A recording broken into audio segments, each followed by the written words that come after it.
कार्यक्रम के प्रायोजक हैं कृषि एवं किसान कल्याण मंत्रालय, भारत सरकार। हर जोखिम से निकल कर फसल आए, सुरक्षित हो जाए।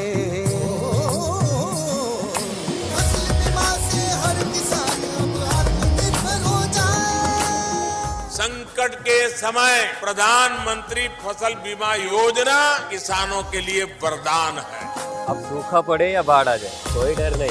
अब ओले पड़े या कीट पतंगे फसल खा जाए कोई फिक्र नहीं, क्योंकि हमने लिया है प्रधानमंत्री फसल बीमा। बुआई से फसल कटाई तक हर जोखिम का दावा, न्यूनतम प्रीमियम पर अधिकतम भुगतान का वादा। योजना से हर साल जुड़ रहे हैं 5 करोड़ से ज्यादा किसान। अब आपकी है बारी। नजदीकी कृषि कार्यालय, सहकारी समिति, बैंक शाखा, अधिकृत बीमा कंपनी या जन सेवा केंद्र में स्वेच्छा से करा सकते हैं पंजीकरण। फसल बीमा पोर्टल या फसल बीमा ऐप द्वारा भी कराया जा सकता है पंजीकरण। प्रधानमंत्री फसल बीमा योजना, आपकी फसलों का संपूर्ण सुरक्षा कवच। कृषि एवं किसान कल्याण मंत्रालय, भारत सरकार। पुरुषोत्तम भाई राम राम। और धर्मवीर भाई आपने भी और किसान वाणी कार्यक्रम सुनने वाले सारे बाण भाई हमारी राम राम। भाई पुरुषोत्तम भाई जी धर्मवीर भाई, राम राम भी आज लंबी है और माथे पे तिलक भी बहुत लंबा है आज। बिल्कुल। तो ये आज तिलक अष्टमी का है, जो महाअष्टमी का पर्व है, पूरे भारतवर्ष ने मनाया। तो भाइयों को हम महाअष्टमी पर्व की शुभकामनाएं दे दें जी। और अगली बात यह कि नू बताओ आप आज मंडी में क्या लेने जा रहे थे? मंडी में धर्मवीर भाई देखो खेती बाड़ी का काम है, कोई ना कोई खाद तो लेनी पड़ा है। खाद बीज। खाद तो आपने अच्छा याद दिवाया। खाद तो कई तरीके की चल गई। तो कोई को है वो ये यूरिया और nitrogen, DAP, phosphorus, single super phosphate. तो एक नुक में है कि भाई वो आगे जैविक खाद भी आगे। हाँ धर्मवीर भाई। और एक बता मैं जीवाणु खाद आगे। खाद भी कई तरीके के हो गए। तो धर्मवीर भाई जो आजकल रासायनिक खादों का प्रयोग हो रहा है ना, यूरिया वगैरह का जी, तो हमारे कृषि वैज्ञानिक यूँ बोल रहा है कि इसके प्रयोग से घनी बीमारियां लग गए। अच्छा। हाँ, तो इसने धीरे धीरे हम कम करो और जैविक खाद डालो। नहीं, जैविक खाद का फायदा क्या महत्व? तो फायदा तो हमने डॉक्टर से ही पूछना पड़ेगा। तो फिर बातचीत कराओ, किसी डॉक्टर की करी थी क्या आपने बातचीत? बिल्कुल किसी से करी है डॉक्टर से बात। किन से? हमने करी है डॉक्टर नरेंद्र कुमार गोयल जी से। अच्छा, कौन है ये, कहाँ से हैं? तो ये हैं वरिष्ठ संयोजक हैं कृषि विज्ञान केंद्र दामला में। अच्छा। तो मेरा मन यूँ करा है कि पहला किसान भाई है ना यही जानकारी दे दें। हाँ, ये तो जानकारी बहुत जरूरी है पुरुषोत्तम भाई, हम भी सुने और भाई भी सुने जी। आज हमारे स्टूडियो में आए हैं डॉक्टर नरेंद्र गोयल जी, जो वरिष्ठ संयोजक कृषि विज्ञान केंद्र दामला में कार्यरत हैं। डॉक्टर साहब आपका आकाशवाणी में स्वागत है। धन्यवाद। डॉक्टर साहब आज हम आपसे जो जानकारी ले रहे हैं वो है जैविक खाद से जुड़ी हुई जी। और सबसे पहले पूछते हैं आपसे, जानना चाहते हैं कि जैविक खाद क्या होता है? जैविक खाद पशुओं का या फसलों का बचा हुआ अवशेष से जो खाद तैयार की जाती है उसको जैविक खाद कहते हैं जी। इसमें गोबर की खाद, कंपोस्ट, केंचों की खाद, हरी खाद जी, जिसमें ढैंचा, सनई, वो ये सारी जैविक खादों के नाम से पुकारी जाती हैं। इनके विभिन्न प्रकार हैं, कुछ हरी खादों के नाम से हैं, कुछ जैविक खादों के नाम से बुलाए जाते हैं जी। डॉक्टर साहब जैसे कि जो जैविक खाद है खेती में डालना क्यों जरूरी है, इसके क्या क्या फायदे हो सकते हैं? क्योंकि बहुत से जो किसान हमारे रासायनिक खादों का बहुत प्रयोग करते हैं, तो रासायनिक खाद की बजाय जैविक खाद का जो हम प्रयोग करते हैं वो क्यों जरूरी है?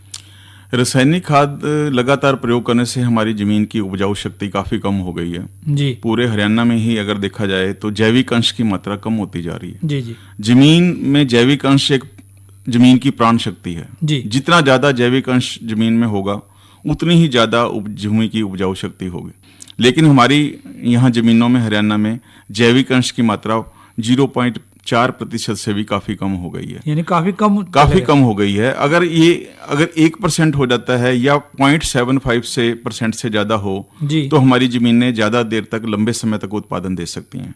इसलिए इसकी उपजाऊ शक्ति को बढ़ाने के लिए, जमीन की उपजाऊ शक्ति को बढ़ाने के लिए हमें जैविक खादों का लगातार प्रयोग करना बहुत जरूरी है जी, जिसमें गोबर की खाद है, कंपोस्ट है, केंचुआ खाद है, दाल वाली फसलें हैं।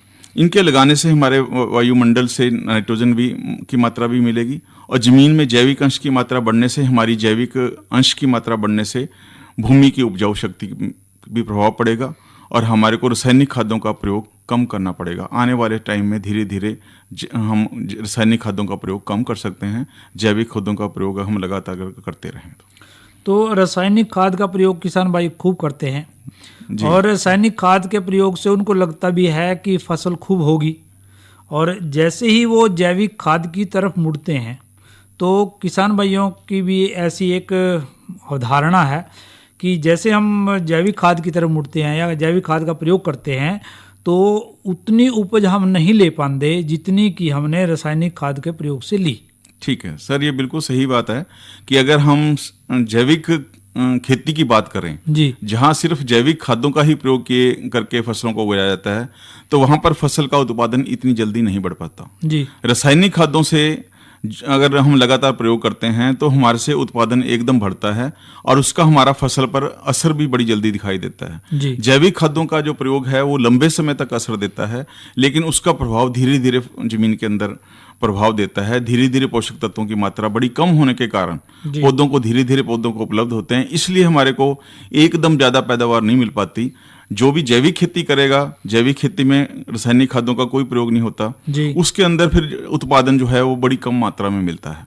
तो किसान भाई इसलिए जैविक खादों की तरफ ज्यादा ध्यान नहीं देते, वो ज्यादा से ज्यादा उत्पादन लेना चाहते हैं। लेकिन इसका एक फायदा है कि अगर जैविक खादों की तरफ हम ध्यान दें तो हमारी जो पौष्टिकता होगी, हमारी जो उसकी गुणवत्ता होगी, वो फसलों के उत्पादन की ज्यादा अच्छी होगी।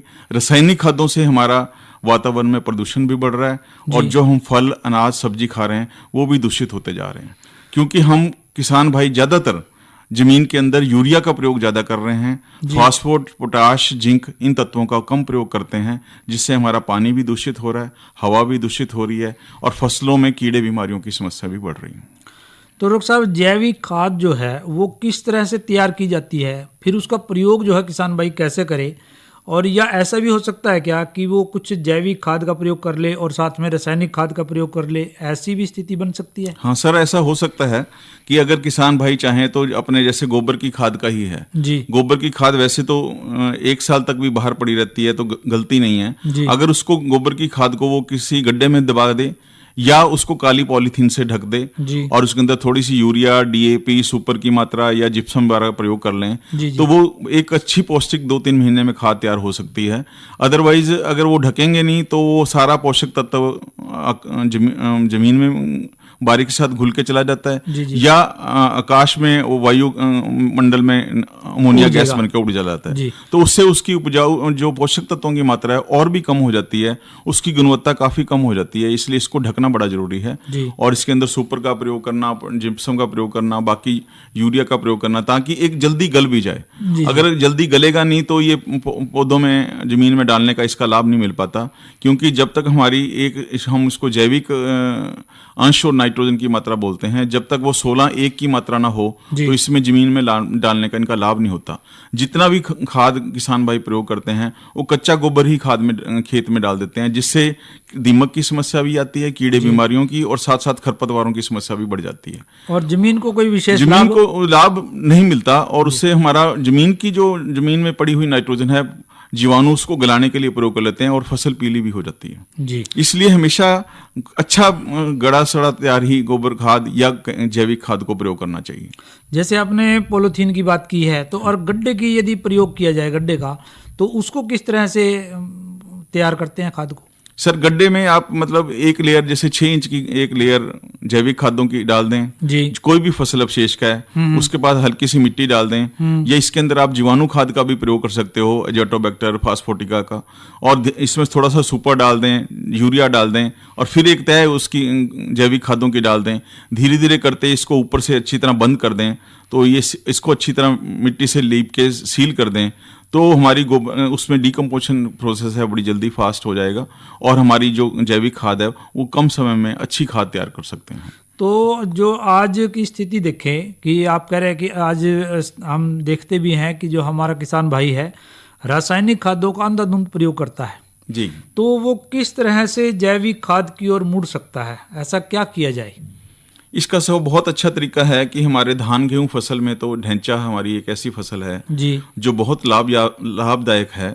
अगर किसान भाई गेहूं के कटते ही ढैंचा की बिजाई कर दें 10 से 12 किलो बीज प्रति एकड़ जी और उसको 40-45 दिन का ढैंचा होने के बाद खेत में दबा दें जी और उसके बाद उसमें जीरे की रोपाई कर दें 7 दिन के अंदर अंदर, तो हमारे काफ़ी पोषक तत्वों की मात्रा 1/3 पोषक तत्वों की मात्रा जो धान में देने वाली होती है उसकी मात्रा में बचत हो जाती है।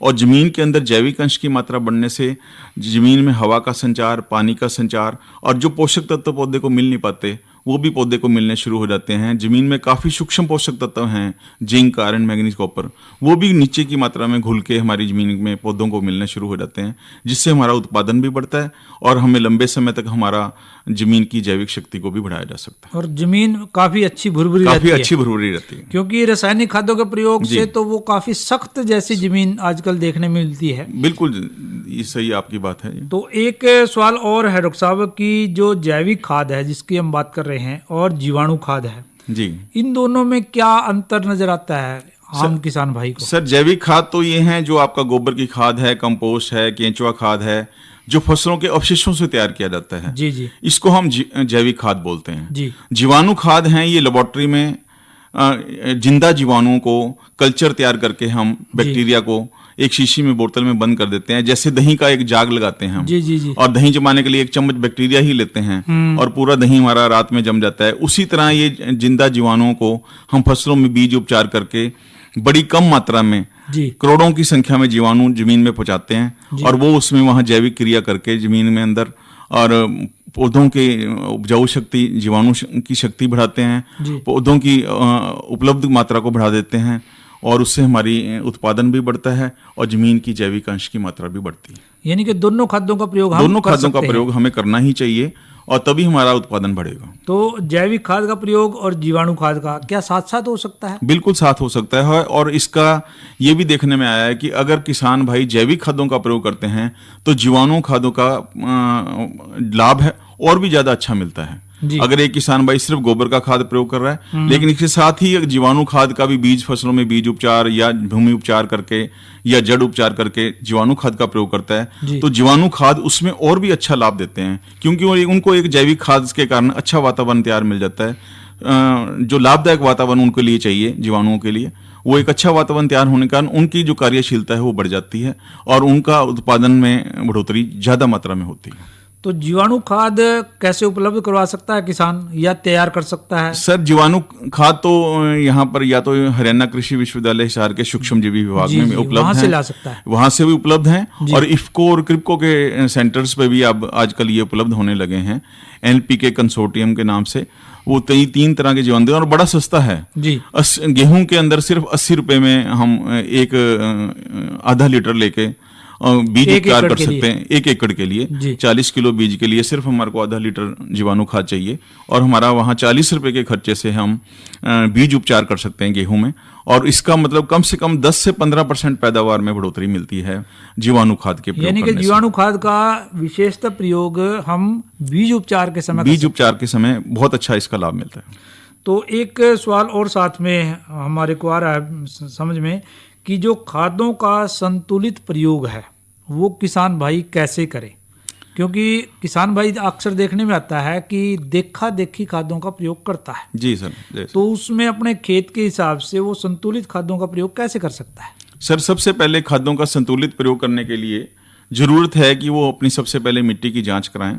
अगर उनको यहाँ पर लगता है कि मेरी जमीन के अंदर जैसे मुख्यतः 3 पोषक तत्वों की मुख्य जांच की जाती है, जी। नाइट्रोजन, फास्फोरस, पोटाश की। जी। लेकिन किसान यहाँ पर नाइट्रोजन का जैसे कि यूरिया की फॉर्म में ज्यादा प्रयोग करता है और डीएपी और पोटाश जो फास्फोरस पोटाश है कम मात्रा में प्रयोग करता जी। है। अगर वो संतुलित मात्रा में प्रयोग करने लगेगा तो जमीन के अंदर उसकी जैविक अंश की मात्रा भी बढ़ेगी और जमीन के अंदर संतुलन बना रहेगा। जैसे हम संतुलित भोजन करते हैं, जी। हमें फल भी चाहिए, सब्जी भी, अनाज भी चाहिए। फसलों के संतुलित प्रयोग करने से जमीन के अंदर कोई बुरा प्रभाव नहीं पड़ेगा जी। और अपनी जमीन की मिट्टी की जांच के हिसाब से डालेगा तो खादों के जो रासायनिक खादों पे जो खर्चा कर रहा है फालतू, उससे भी बचत होगी और जमीन के अंदर संतुलन होने के कारण पौधों की पैदावार में भी बढ़ोतरी होगी। जी। और इसके लिए सबसे पहले मिट्टी परीक्षण की जरूरत है।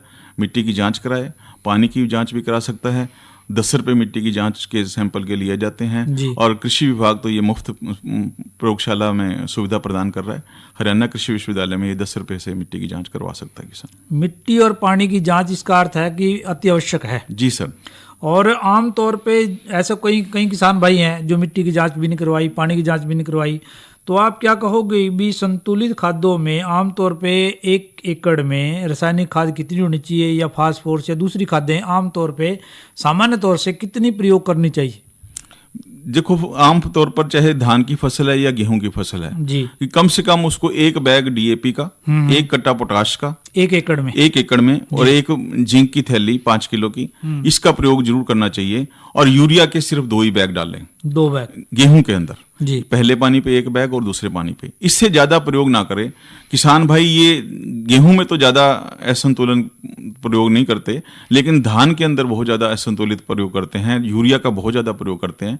इससे कीड़े बीमारी की समस्या भी बढ़ती है, वातावरण भी दूषित होता है और हमारा उत्पादन खर्च बढ़ जाता है। जी। क्योंकि कीड़े बीमारी बढ़ने से हम दवाइयों पे अंधाधुंध खर्च करते हैं और जिससे हमारा जो अन्न है वो भी दूषित होता है, जी, वातावरण भी दूषित होता है, हवा भी दूषित होती है, हमारे स्वास्थ्य पे भी बुरा प्रभाव पड़ता है। तो और इसका अर्थ यह है कि धीरे धीरे किसान भाई को जैविक खाद की तरफ बढ़ना चाहिए। धीरे धीरे किसान भाई अगर जैविक खादों का प्रयोग बढ़ाने लगेंगे जी। तो उनकी जमीन की जैविक अंश की मात्रा बढ़ने लगेगी और धीरे धीरे हम रासायनिक खादों को कम करते चले जाएंगे। तो 5-6 सालों में हम उतना ही उत्पादन ले सकते हैं जैविक खादों से जितना कि रासायनिक खादों से ले रहे हैं। और यही जैविक खेती के अंदर जरूरत महसूस की जाती है कि शुरू में उत्पादन कम आता है, लेकिन बाद में 4-5 साल के बाद उत्पादन बढ़ने लग जाता है। जी। तो धीरे धीरे इन जैविक खादों का प्रयोग हमें बढ़ाना पड़ेगा ताकि हम अपनी जमीन का जो संतुलन है उसको सुधार सकें और अपना उत्पादन अच्छा ले सकें और जमीन के स्वास्थ्य की जो हम बात करते हैं उसमें भी सुधार हो सके। तो डॉक्टर साहब, चलते चलते आप किसान भाइयों को जैविक खाद के बारे में क्या संदेश देना चाहोगे? सर, मैं हर किसान से ये प्रार्थना करूंगा कि हरियाणा में धान गेहूं फसल चक्र में जो हमारा ढैंचा है जी, वो सबसे अच्छा जैविक खाद है। जी, गेहूं के कटते ही आप ढैंचा की बिजाई कर दें और 40-45 दिन की फसल ढैंचा के उगाने के बाद उसको खेत में मिला दें और 7 दिन के अंदर अंदर ही आप धान की रोपाई कर देंगे तो हमारा जैविक अंश की मात्रा जमीन में बढ़ जाएगी। हमारा जो जैविक खाद्यों रासायनिक खाद्यों का खर्चा है उसमें भी बचत होगी और जमीन का वातावरण में भी सुधार होगा। तो इसका ढैंचा खाद का प्रयोग जरूर से जरूर करें। तो डॉक्टर नरेंद्र गोयल जी, आप हमारे स्टूडियो में आए और आपने किसान भाइयों को जैविक खाद के बारे में बहुत अच्छी जानकारी दी। हम आशा कर रहे हैं कि हमारे किसान भाई इसका खूब लाभ उठाएंगे। आपका स्टूडियो में आने पर धन्यवाद। धन्यवाद। पुरुषोत्तम भाई। जी धर्मवीर भाई, बड़ी गौर से बातचीत सुनी आपकी। जी, डॉक्टर साहब ने बहुत अच्छी जानकारियां दी। बिल्कुल। कोरोना वायरस के खतरे से बचते हुए फसल की कटाई, बिक्री, खरीद, नई फसल की जुताई और बुआई सुरक्षित हो सकती है अगर हम लगातार हाथों को साबुन और साफ पानी से नियमित अंतराल पर धोते रहें। नाक, मुंह को मास्क, गमछे या कपड़े से ढक कर रखें। आंख, कान, नाक, मुंह न छुएं। आपस में 2 गज की दूरी बनाए रखें। मास्क और 2 गज की दूरी के मंत्र को अभी हमें छोड़ना नहीं है। फसलों की बुवाई एवं कटाई करते समय आपस में कम से कम 2 गज की दूरी बनाए रखें। फसल की कटाई करने के बाद छोटे छोटे ढेरों में इकट्ठा करें। कृषि के औजारों की समय समय पर सफाई करें। एक दूसरे के साथ औजारों की अदला बदली न करें। श्रमिकों के शौचालयों और हाथ धोने की जगह की ठीक से सफाई जरूरी है। बुआई, कटाई एवं मड़ाई के दौरान इस बात का ध्यान रखें कि इन स्थानों के आसपास कोई थूके नहीं। कंबाइन, हार्वेस्टर, थ्रेशर, जुताई और बुआई की मशीनों को इस्तेमाल से पहले साफ करें। मशीनों के इस्तेमाल से पहले और इस्तेमाल के बाद हाथ साबुन से साफ करें। वाहनों, बोरियों, थैलियों और पैकिंग के दूसरे सामान की साफ सफाई पर भी खास ध्यान दें।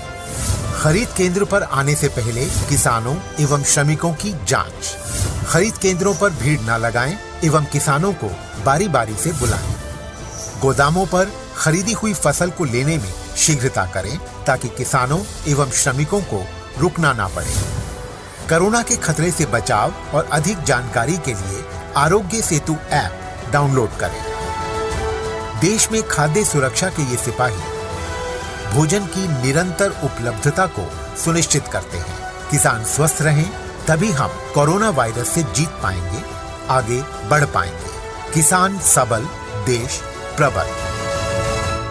पुरुषोत्तम भाई, जी धर्मवीर भाई, देखो कटाई का काम तो पूरा जोर शोर से चल रहा है। बिल्कुल चल रहा है जी। पर हम भाइयों से एक अनुरोध जरूर करेंगे जी कि भाई फन्ने ना जलावे, धुआं नहीं होना चाहिए। धुआं नहीं होना चाहिए, नहीं तो धुआं जो आग लगा है ना, फिर धुआं अटारी लग पहुंचा है। अटारी लग, और पहला तो घना अटारी में तो निकले करा धर्मवीर भाई। हाँ। उस टाइम तो चलो वैसे साधन नहीं थे, पर इब धुआं नहीं करना।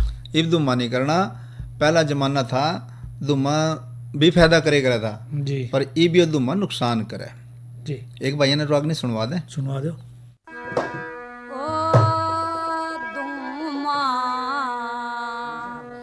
आवे से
बात क्यों ओली सोली बंडे चोर जल कोतवाल ने डंडे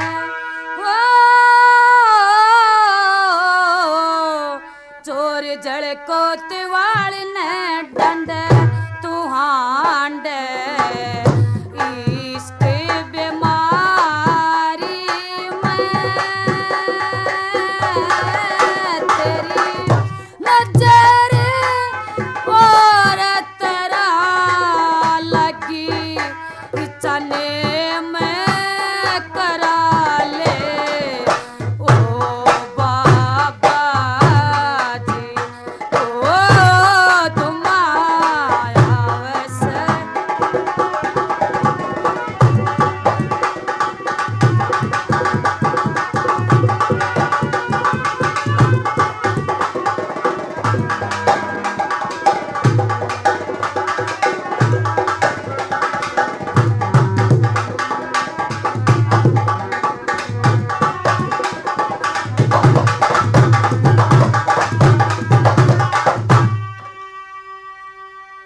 पुरुषोत्तम भाई। जी धर्मवीर भाई, देख लिया धुआं नहीं ठाना, धुआं नहीं ठाना, तो धुआं नहीं ठाना तो कुछ तो बताओगे आगे, मौसम की बता दो फिर। हाँ, तो धुएं से मौसम बिगड़ेगा धर्मवीर भाई। पर वैसे जो मौसम का तापमान है वो अधिकतम रहा है 38 डिग्री सेल्सियस और न्यूनतम 18, और कल रहने की संभावना है 34 डिग्री सेल्सियस अधिकतम और 17 डिग्री कम जी, यानी न्यूनतम, और कहीं कहीं आंशिक बादल से भी नजर आएंगे।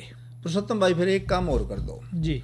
कल आप किसान वाणी कार्यक्रम में क्या क्या कार्यक्रम लेकर आओगे वो और बता दो भाइयों कल ने। तो एक तो चर्चा का विषय रहेगा धर्मवीर भाई की रबी फसलों में दीमक की देखभाल, मतलब दीमक की जो समस्या है, रबी उसका- फसलों को दीमक से कैसे बचाना, इस बारे में चर्चा करेंगे। और दूसरी एक और चर्चा करेंगे नई फसल नई उमंग के बारे में, मिर्च की बिजाई कैसे करें, मतलब मिर्च की बिजाई के बारे में भी आप कल चर्चा करने वाले हैं। और ईब के करने वाले, और ईब लहसुन की बात करने वाले हैं। हाँ भाई, लहसुन की भी खेती का तो ये टाइम तो सही चल रहा है अपना पुरुषोत्तम भाई। मसाले वाली सब्जी वाली फसल है या पोषक तत्व धर्मवीर भाई इसमें खूब हुआ है, सुगंधित है, स्वादिष्ट है, और जितने भी हम बनावा ना चटनी अचार सिरका सूप उन सब में डाल सका हम। आप नो बताओ पुरुषोत्तम भाई खेत की तैयारी किस तरह करनी। खेत की तैयारी पहले तो करनी है अपना G1 एक किस्म है इसकी, अच्छा, वो ले लें। अच्छा, बहुत अच्छी किस्म है, अच्छी हाँ, सफेद गांठों वाली है जी, और 160 से 180 दिन में तैयार हो जाए जी, और 40 से 45 क्विंटल एक किले में से पैदावार हो जाए। खेत को अच्छी प्रकार से बा लें, 2 बार 3 बार समतल कर लें जी, फिर सुहागा ला दें जी, सुहागा लाने के बाद खेत जो है बढ़िया हो जाएगा और मिट्टी भुरभुरी बन जाएगी और फिर क्यारियां बनाकर उसमें हमने लहसुन की पैदावार शुरू करनी है काश्त। यानी आपने बीज की मात्रा कितनी रखे नहीं पड़ेगी। फिर बीज की मात्रा इसमें लगभग कलियां हुआ इसकी, हाँ हाँ, और कलियां लगभग 1.5 से 2 क्विंटल स्वस्थ कलियां होनी चाहिए, 1 एकड़ वास्ते काफी रहा है जी। और इस वक्त जो समय चल रहा है ना जी जी धर्मवीर भाई, सितंबर अक्टूबर का, हाँ हाँ, वैसे तो सितंबर के अंतिम सप्ताह से लेकर अक्टूबर पूरा हम लहसुन की जो है काश्त कर सका है, बिजाई कर सका है। पुरुषोत्तम भाई एक बात और बताओ जी, इसको बिजाई की सही विधि क्या है।